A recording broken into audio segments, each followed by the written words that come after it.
பலன்லாம் சொல்லிலாம் அனுப்புகிறாங்க ஜோசிலாம்.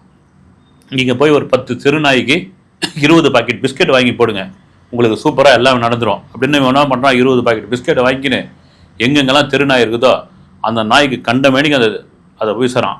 ஒரு அம்மா நான் பார்த்தேன், நான் சென்னையில், அதுவே வந்து சாப்பாடை கிண்டி ஒன்றும் இல்லை, ஒரு சாதத்தை கிண்டி ஒரு பேப்பரை எடுத்துகிட்டு வந்து வச்சு நாய்க்கு போகுது. அது ஒரு சுகாதாரம் இல்லை, ஒரு இதுவும் இல்லை, கண்ட மேனிக்கு வச்சுட்டு போகுது. இதை தான் கால்நடை மருத்துவர் ஒருவர் சொல்லியிருக்கிறார். இந்த நாய்களுக்கு உணவளிப்பதை முறைப்படுத்துங்கள். நாய்கள் பெருக்கம் இதற்கு ஒரு காரணம்.